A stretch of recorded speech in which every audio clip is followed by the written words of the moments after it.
Chers compatriotes, je suis M. Christophe Massamba, président de l'association RIDEC, Recherche et Initiative pour le développement du Congo.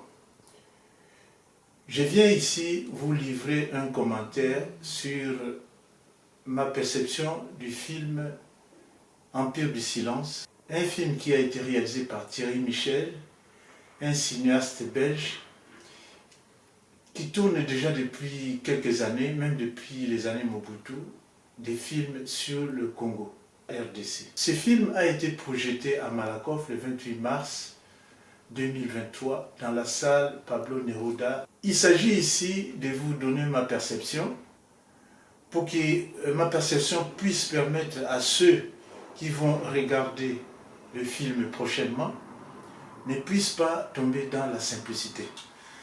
C'est un film que moi j'ai jugé politiquement correct.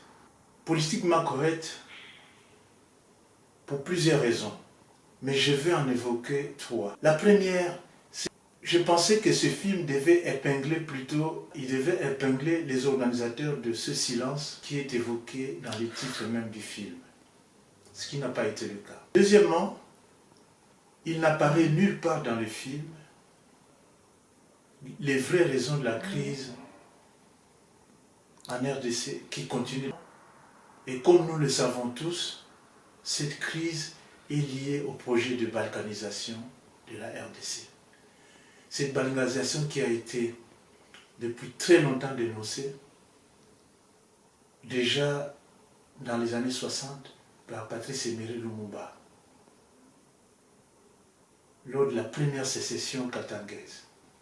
J'étais aussi choqué, donc ça c'est le troisième élément, j'étais choqué par l'absence du rôle des grandes puissances occidentales dans ces films. C'est pourquoi je refuse que nous, Africains, nous soyons les seuls sauvages qui animent cette tragédie. C'est-à-dire les seuls qui portent le fardeau de cette tragédie. À cela m'est venu de me poser quelques questions.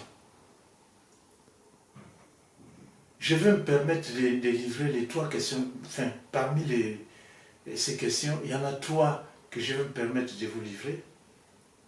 La première question, où est le rôle des États-Unis qui accompagnent l'armée rwandaise au départ, à l'époque, Front patriotique rwandais, il y avait l'armée patriotique rwandaise. Quel est le rôle des États-Unis qui accompagnent l'armée patriotique rwandaise pour renverser le pouvoir dans les pays étrangers de la région? L'exemple de la RDC est flagrant. On va aussi regarder le Burundi.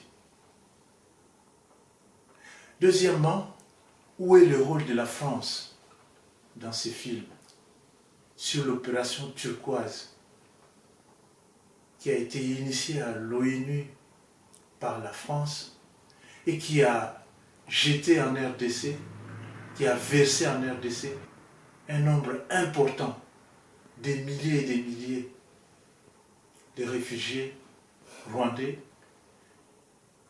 qui ont été plus tard la raison donnée au Rwanda de s'aimer la mort en RDC.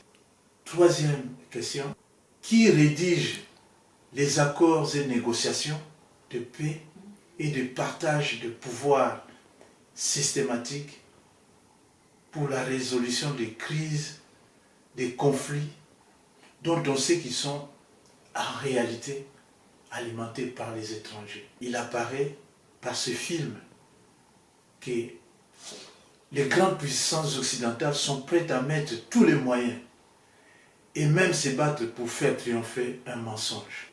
Je puis donc retenir aussi que le RDF, l'Armée nationale du Rwanda, est une légion étrangère prête à l'emploi au service des grandes puissances occidentales. Exactement comme on peut qualifier l'État islamique dans toutes les régions où il y a des crises depuis un certain temps. Que dans ces films, certains faits sont présentés sans explication de fond. à l'instar du chef coutumier Kamwina Sapou, assassiné par l'escadron de la mort dirigé par le général Rio Rimbere, alors qu'il était dans un combat contre l'intronisation des faux chefs qui devaient leur accession à la dignité, à la seule allégeance au parti PPRD de Joseph Kabila. Permettez-moi de revenir sur les massacres de 1994, dont j'ai vu le commentaire aussi dans le film, 1994, dont j'ai vu le commentaire dans le film. Sur ces massacres de 1994 au Rwanda, il est faux d'affirmer que le FPR est venu de l'étranger pour arrêter le génocide. Parce que le FPR, l'armée de Kagame, était déjà installée à Kigali suite à des précédents accords d'Arusha qui ont permis d'ailleurs le partage du pouvoir, en tout cas des postes de responsabilité, avec les responsables du FPR, qui donc étaient installés dans le gouvernement à Kigali. Il faut noter ici, il faut rappeler ici, il faut toujours le rappeler, que les massacres ont commencé après l'attentat contre l'avion du président Habyarimana qui a coûté la vie aux deux présidents du Rwanda et du Burundi. Il y avait donc dans cette tragédie au Rwanda en 1994, en plein Kigali, démarrent alors les massacres. Ce qu'on peut appeler une guerre civile. Et dans cette guerre civile, il y a eu deux protagonistes. D'un côté, l'armée gouvernementale, appuyée aussi par les Interamwe, et de l'autre côté, l'armée du Front patriotique rwandais de Kagame en plein Kigali. On connaît donc la suite. La suite, c'est tous ces massacres et la qualification du génocide. Je demande donc à tous ceux qui vont regarder le film Empire du silence d'aller rechercher d'autres films qui parlent de la même chose, qui parlent de cette tragédie. Dans cette tragédie, pour cette tragédie, vous avez plusieurs films. Vous avez l'Empire du silence, qui devrait être complété par un autre film. Moi, j'ai personnellement regardé le film Silence des crimes oubliés, qui est très complet. Je demanderai donc à tous ceux qui auront l'occasion, qui auront la possibilité de regarder ce film, d'aller voir aussi un autre film qui est très intéressant. Ce film intitulé Le silence des crimes oubliés.